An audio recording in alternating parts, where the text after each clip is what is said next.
तो चलो आज हम इंटर वीलैन कॉन्फ़िगर करते हैं। तो इंटर वीलैन कॉन्फ़िगर करने के लिए आपको एक राउटर चाहिए। तो मैं यहाँ पे 2901 राउटर ले लेता हूँ और ये राउटर के साथ मैं यहाँ पे कनेक्ट करता हूँ एक स्विच, ओके। और उसके साथ मैं यहाँ पे कंप्यूटर भी ऐड कर लेता हूँ। तो एक वीलैन के लिए मैंने यहाँ पे 2 कंप्यूटर यहाँ पे ऐड कर दिए। इसके बाद हम सभी को कनेक्ट कर लेते हैं। तो इसके साथ मैं अपने कंप्यूटर को कनेक्ट कर लेता हूँ, ओके। आज का जो मेरा प्रैक्टिकल है वो है हाउ टू कॉन्फ़िगर इंटर वीलैन,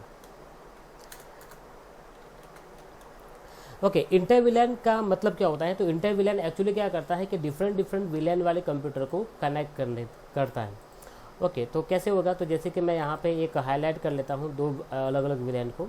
तो एक वीलैन मेरा यहाँ पे वीलैन 2 है और एक दूसरा वीलैन मेरा यहाँ पे वीलैन 3 है, ओके। ये अलग अलग वीलैन है जिनके नेटवर्क आईडी अलग अलग है। तो मैं यहाँ पे उनके नेटवर्क आईडी भी लिख देता हूँ। जैसे कि ये 192.168.20.0 है और एक दूसरा मेरा वीलैन नेटवर्क आईडी यहाँ पे मैं 10.0 दे रहा हूँ, ओके। और ये दोनों वीलैन जो है वो मैं यहाँ पे ऐड कर लेता हूँ। ये वीलैन 2 है, ओके, जिसका नेटवर्क आईडी 192.168.10.0 है और जिसका नाम मैं यहाँ पे लेने वाला हूँ HR, ओके। तो इस तरह से यहाँ पे ये जो नेटवर्क है हमारा, ओके, तो उसको भी मैं ऐड कर देता हूँ वीलैन। तो मैं वीलैन यहाँ पे बनाने वाला हूँ वीलैन 3 और उसके अंदर हम ऐड करेंगे, उसको मैं बना देता हूँ वीलैन 3 सेल्स, ये सेल्स डिपार्टमेंट, ओके। तो मैंने 2 यहाँ पे एक नेटवर्क आईडी ऐड कर दिए अलग अलग वीलैन के लिए, ओके। अभी हम क्या करेंगे? सबसे पहले फर्स्ट स्टेप हमारा क्या होता है कि मैं कंप्यूटर को आईपी देना चाहता हूँ। तो मैं सबसे पहले यहाँ पे आईपी देता हूँ 192.168.10.2 मैंने क्यों लिया? क्योंकि 192.168.10.1 जो होता है वो मेरे राउटर का गेटवे बनता है, इसलिए। तो 192.168.10.1 तो ये हमारा गेटवे। इस तरह से आप यहाँ पे सेकंड कंप्यूटर को भी स्टेप बाय स्टेप आईपी ले सकते हो 192.168.10.3 और 192.168.10.1 मेरा गेटवे, ओके। इसके बाद यहाँ पे डिफरेंट वीलैन पे चले जाएंगे जहाँ पे मैंने नेटवर्क आईडी लिया है 192.168.20.2 एंड 192.168.20.1 ये वीलैन का नेटवर्क आईडी, ओके। इसके बाद यहाँ पे नेक्स्ट 192.168.20.3 और गेटवे हम यहाँ पे डाल देते हैं 192.20.1, ओके। तो ये फर्स्ट स्टेप यहाँ पे क्लियर हो गया। अभी मुझे क्या करना पड़ेगा? यहाँ पे सेकंड स्टेप मुझे स्विच के अंदर वीलैन क्रिएट करना पड़ेगा। तो मैं स्विच के इंटरफेस पे चला जाता हूँ और CLI मोड पे क्लिक करता हूँ। तो स्विच का ये सबसे पहला जो मोड है जिसको मैं बोलता हूँ user execute mode, setup mode आप उसको बोल सकते हैं, यूज़र एग्जीक्यूट मोड भी बोल सकते हैं, ओके। मैंने एंटर किया तो मैं चला गया यहाँ पे इनेबल मोड पे।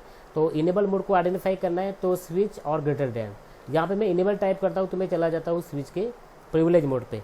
प्रिविलेज मोड पे जाके मैं शो वीलैन टाइप करता हूँ, मुझे वीलैन देखना है। तो यहाँ पे बाय डिफ़ॉल्ट एक वीलैन होता है, हर एक स्विच के अंदर बाय डिफ़ॉल्ट एक वीलैन तो होता है जिसको मैं बोलता हूँ नेटिव वीलैन। तो ये वीलैन मैंने यहाँ पे देख लिया। तो वीलैन यहाँ पे कोई बना हुआ नहीं है, बाय डिफ़ॉल्ट एक तो है। तो मैं यहाँ पे वीलैन क्रिएट कर देता हूँ वीलैन 2। पहले मुझे डेटाबेस क्रिएट करना पड़ेगा, तो वीलैन डेटाबेस मैंने क्रिएट किया। इसके बाद हम यहाँ पे वीलैन 2 बनाएंगे जिसका नाम मैं देने वाला हूँ HR। यहाँ पे कंफर्म कर लेते हैं कि मैंने यहाँ पे क्या नाम दिया है, HR, ओके। तो ये वीलैन 2 हमारा ऐड हो गया। इसके बाद हम यहाँ पे क्या करते हैं कि मैं दूसरा वीलैन यहाँ पे क्रिएट करना चाहता हूँ वीलैन 3 और जिसका नाम मैं देना चाहता हूँ सेल्स। तो आप देख सकते हो यहाँ पे 2 वीलैन क्रिएट हो गए हैं।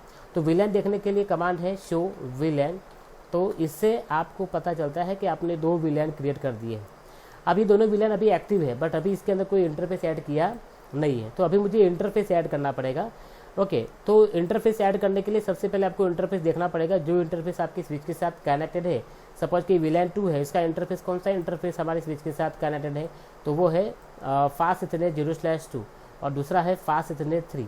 तो ये दोनों पोर्ट को आपको वीलैन के अंदर ऐड करना पड़ेगा, तब जाके ये कम्युनिकेशन करेंगे, ओके। तो मैं यहाँ पे ग्लोबल कॉन्फ़िगरेशन मोड पे चला जाता हूँ और इंटरफेस मेरा जो स्विच है फास्ट इथरनेट 0/2, ओके। तो ये स्विच के पोर्ट पे चला जाता हूँ और मैं यहाँ पे ये स्विच को मैं स्विच पोर्ट, ये स्विच का जो पोर्ट है वो वीलैन 2 को मतलब एक्सेस करेगा वीलैन 2 को, इस तरह से आपको सेकंड कमांड टाइप करना है यहाँ पे इंटरफेस फास्ट इथरनेट 0/3, तो वो VLAN 2 को एक्सेस करेगा क्योंकि ये दोनों एक VLAN के ही पीसी है। ओके, तो यहाँ पे ये VLAN का काम पूरा हो गया। अगर आपको देखना है कि वो पोर्ट ऐड हुआ है कि नहीं हुआ है तो आप यहाँ पे शो VLAN करके देख सकते हो, तो ये दोनों पोर्ट यहाँ पे ऐड हो गए। ओके, तो यहाँ पे भी वेरीफाई कर लो, देखो वो दोनों पोर्ट यहाँ पे डाउन बता रहे हैं क्योंकि ये आपने पोर्ट का इंटरफेस आपने चेंज कर दिया, एक नेटिव VLAN से आपने VLAN में डाल दिया। अब ये पोर्ट जो है वो 0/4 है और दूसरा पोर्ट जो है वो मेरा 0/5 है, तो ये दोनों पोर्ट को मैं VLAN 3 में डालता हूँ। कैसे डालेंगे, तो मैं फिर से स्विच के पोर्ट पे स्विच के ग्लोबल कॉन्फ़िगरेशन मोड पे चला जाऊँगा। ओके, ग्लोबल कॉन्फ़िगरेशन मोड पे चला गया, इंटरफेस फास्ट इथरनेट 0/4, तो फास्ट इथरनेट 0/4 पे चले जाएंगे। ओके, और स्विच पोर्ट एक्सेस करेगा, ये कौन से VLAN को एक्सेस करेगा, तो VLAN 3। ओके, इसके बाद आप दूसरा पोर्ट जो है 0/5 उसको भी आप VLAN 3 के साथ ऐड करोगे। नाउ लेट्स सी, हम चेक करना चाहते हैं, शो VLAN करके टाइप करेंगे तो 2 पोर्ट यहाँ पे ऐड हो गए। इसका मतलब होता है प्रॉपर आपने HR और VLAN ऐड कर दिया, उसके अंदर पोर्ट भी आपने ऐड कर दिया। इसका मतलब होता है कि ये कंप्यूटर इसके साथ कम्युनिकेशन नहीं करेंगे। अभी फर्स्ट स्टेप मैंने क्या किया, IP दिया, सेकंड स्टेप मैंने यहाँ पे VLAN बनाया। अब थर्ड स्टेप जो है वो क्या है, तो थर्ड स्टेप के अंदर हम क्या करेंगे, राउटर पे जाएंगे और राउटर के अंदर आपको ये गीगाबाइट 0/0 पोर्ट है उसको कॉन्फ़िगर करना पड़ेगा। तो हम राउटर के CLI मोड पे जाते हैं क्योंकि राउटर को एक्सेस करने के लिए आपको CLI मोड को एक्सेस करना पड़ेगा। राउटर का ये जो मोड है इसको बोलता हूँ सेटअप मोड, ये सेटअप मोड या यूज़र एग्जीक्यूट मोड है। यहाँ पे आप नो टाइप करोगे तो कॉन्फ़िगरेशन आपको फिर से नहीं बताएगा। ओके, एंटर करोगे तो इनेबल मोड पे आप आओगे, इनेबल टाइप करोगे तो प्रिविलेज मोड पे जाओगे और यहाँ पे आपको क्या करना है, तो थर्ड स्टेप के अंदर मैं यहाँ पे बताना चाहता हूँ कि मुझे राउटर के ये इंटरफेस जो हमारे स्विच के साथ कनेक्टेड है, तो ये इंटरफेस को जस्ट मुझे क्या करना है, अप करना है। मतलब ये पोर्ट को मैं कोई IP नहीं दूंगा, मैं जस्ट ये स्विच का मतलब ये जो राउटर का जो पोर्ट है उसको मैं जस्ट ऑन करूँगा, अप करूँगा। तो कौन सा पोर्ट कनेक्टेड है, तो 0/0, तो यहाँ पे मैं 0/0 पे चला जाता हूँ, इंटरफेस गीगाबाइट 0/0। ओके, और मैं सिर्फ नो शट डाउन करके पोर्ट को ऑफ करता हूँ। ओके, तो यहाँ पे ये नो शट डाउन करके पोर्ट को मैंने ऑफ कर दिया, आप देख सकते हो पोर्ट यहाँ पे ऑफ हो गया है 0/0। इसके बाद आपको क्या करना है, यहाँ से आप बाहर निकल जाओगे, ये फिजिकल पोर्ट से आप बाहर निकल जाओगे। अभी मुझे एक लॉजिकली पोर्ट ऐड करना है, तो मैं इंटरफेस गीगाबाइट 0/0 और .1 करता हूँ ना, तो इससे क्या होता है कि आप लॉजिकली सब इंटरफेस ऐड कर सकते हैं। तो आप सब इंटरफेस पे आ गए, सब इफ कंडीशन, तो ये क्या रिप्रेजेंट करता है कि आप राउटर के फिजिकल पोर्ट के अंदर एक सब इंटरफेस ऐड करते हो। तो यहाँ पे आपको एक प्रोटोकॉल रन करना पड़ेगा encapsulation.q। ओके, आपकी VLAN का ID, तो मैं VLAN 2 कॉन्फ़िगर करना चाहता हूँ। तो इसका मतलब ऐसा होता है कि जब भी 2 VLAN के बीच में जब कम्युनिकेशन होगा तो उनके पैकेट को एनकैप्सुलेशन किया जाएगा .q प्रोटोकॉल के थ्रू। ओके, मतलब VLAN 2 की इन्फॉर्मेशन को एनकैप्सुलेशन किया जाएगा प्रोटोकॉल .1q के द्वारा। ओके, मैं यहाँ पे एंटर करता हूँ, फिर मैं यहाँ पे वो लॉजिकल पोर्ट को मैं यहाँ पे IP देता हूँ। तो मेरा IP एड्रेस यहाँ पे रहेगा VLAN 1 के लिए 10.1 और इसके सबनेट मार्क्स मैं यहाँ पे ऐड करता हूँ 255.255.0। ओके, फिर मैं ये पोर्ट को ऑफ कर लेता हूँ। ओके, तो आप यहाँ पे देखो पोर्ट ऑफ हो गया है। अब चेक करना है कि इंटरफेस कॉन्फ़िगर हुआ है कि नहीं हुआ है, तो शो IP इंटरफेस ब्रीफ करके आप चेक कर सकते हो। ओके, तो यहाँ पे मेरा एक इंटरफेस कॉन्फ़िगर हो गया और सब इंटरफेस भी मैंने यहाँ पे ऐड कर दिया है। दोबारा आपको ये पोर्ट ऐड करना पड़ेगा क्योंकि आपके पास दूसरा VLAN जो है जो काम करता है, मतलब बिलोंग करता है 192.168.20, तो उसके लिए भी आपको एक सब इंटरफेस ऐड करना पड़ेगा। तो मैं यहाँ पे गीगाबाइट 0/0 पे जाता हूँ और .2 करता हूँ। इसका मतलब होता है कि आप दूसरा इंटरफेस ऐड करते हो। ओके, तो यहाँ पे हम ये प्रोटोकॉल रन करेंगे, एनकैप्सुलेशन करो किसका, .q प्रोटोकॉल के द्वारा VLAN 3 को, VLAN ID मतलब ये VLAN ID है, VLAN 3 को आप एनकैप्सुलेशन करना चाहते हो प्रोटोकॉल यूज़ करके। ओके, .1 की प्रोटोकॉल यूज़ करके आप ये पैकेट को एनकैप्सुलेशन करना चाहते हो। इसके बाद आप IP एड्रेस दे दो, जो IP नेटवर्क ID यहाँ पे 20 का है, तो 20.1। ओके, एंड यहाँ पे हम IP उसका सबनेट मार्क्स देते हैं 255.255.0 एंड नो शट करके पोर्ट को ऑफ कर लेते हैं। ओके, एंड क्या कर लेते हैं, यहाँ पे चेक कर लेते हैं शो IP इंटरफेस ब्रीफ करके। तो दोनों इंटरफेस यहाँ पे मैंने ऐड कर दिए, ये लॉजिकल इंटरफेस है, सब इंटरफेस है। ओके, तो अभी यहाँ पे मैंने फर्स्ट स्टेप IP दे दिया, मैंने यहाँ पे VLAN कॉन्फ़िगर कर दिया, थर्ड स्टेप मैंने यहाँ पे सब इंटरफेस ऐड कर दिए। अब लास्ट क्या करना पड़ेगा, मुझे राउटिंग करना पड़ेगा। विदाउट राउटिंग आईपी पैकेट को रूट नहीं किया जाएगा। आप देख सकते हो यहाँ पे ये 10 का नेटवर्क है, मतलब 192.168.10 है और यहाँ पे 20.0 है। तो ये दो अलग अलग नेटवर्क आईडी हो गए। तो इन दोनों के बीच में कम्युनिकेशन करने के लिए राउटिंग करना पड़ेगा। विदाउट राउटिंग ये आईपी पैकेट रूट नहीं होगी। तो मैं यहाँ पे कोई भी एक राउटिंग ले सकता हूँ, जैसे कि मैं यहाँ पे डायनेमिक राउटिंग लेता हूँ। डायनेमिक राउटिंग के अंदर मैं प्रोटोकॉल लेता हूँ राउटर रिफ।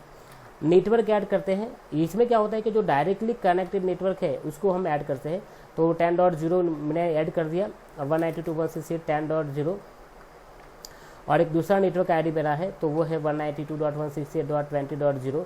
तो डायरेक्टली कनेक्टेड नेटवर्क है उसको मैंने ऐड कर दिया। ओके, तो ये हो गया मेरा 4th नंबर का स्टेप। अभी मुझे क्या करना पड़ेगा, राउटर का यहाँ पे काम हो गया पूरा। ओके, अब मैं क्या करता हूँ कि स्विच पे जाता हूँ, लास्ट स्टेप। और स्विच के अंदर ये जो फास्ट इथरनेट 0/ पोर्ट जो है जो मेरे राउटर के साथ कनेक्टेड है, तो इसके द्वारा विलन की इन्फॉर्मेशन राउटर पे जाएगी। राउटर पे जाके वो फिर राउटिंग करेगा। तो ये विलन की इन्फॉर्मेशन एक पोर्ट से दूसरे पोर्ट में जाने के लिए आपको ये पोर्ट को क्या करना पड़ेगा, ट्रंक। तो मैं ये पोर्ट को ट्रंक करता हूँ। तो पोर्ट को पहले देख लेना है कि फास्ट इथरनेट 0/1, तो ये पोर्ट मेरा क्या है, एक राउटर के साथ कनेक्टेड है। तो ये पोर्ट को मैं कर देता हूँ ट्रंक। तो आप इंटरफेस पे चले जाएंगे। ओके, तो कौन सा इंटरफेस है, इंटरफेस फास्ट इथरनेट 0/1। ओके, और आप यहाँ पे क्या करोगे, तो स्विच पोर्ट मोड ट्रंक कर दो। ओके, तो ट्रंक कर देता हूँ। तो इसका मतलब होता है ये ट्रंकिंग हो गया। ओके, अभी यहाँ पे मैं दो अलग अलग विलन के बीच में कम्युनिकेशन करना चाहता हूँ, तो दोनों के बीच में कम्युनिकेशन हो सकता है। तो यहाँ पे दो अलग अलग विलन जो अलग अलग नेटवर्क आईडी से बिलोंग करते हैं, तो ये दोनों के बीच में कम्युनिकेशन पॉसिबल कैसे होता है, बिकॉज ऑफ इंटर विलन। आपने यहाँ पे दो अलग अलग विलन को एक राउटर के द्वारा, इंटर विलन के द्वारा आपने दो अलग अलग विलन को कनेक्ट करके दे दिया। तो अब यहाँ पे मैं पिंग करता हूँ। ये पोर्ट यहाँ पे हरा हो गया है, तो चलो पिंग करते हैं। तो सबसे पहले मैं अपने गेटवे से पिंग करूँगा 192.168.10, तो पिंग आ रहा है। उसके बाद मेरा दूसरा लॉजिकली पोर्ट है 20, वो भी मेरा गेटवे है। तो यहाँ से पिंग करता हूँ, तो यहाँ से भी पिंग आ रहा है। एंड इसके बाद अगर दूसरा मेरे अदर विलन जो विलन 3 है, ओके, तो उसको मैं एक्सेस करना चाहता हूँ, तो यहाँ से मैं उसको एक्सेस कर सकता हूँ। तो ये हो गया आपका इंटर विलन। ओके, तो इंटर विलन का मतलब यही था कि दो अलग अलग विलन को हम कनेक्ट कर सकते हैं विथ यूजिंग राउटर। ओके, तो चलो, थैंक यू।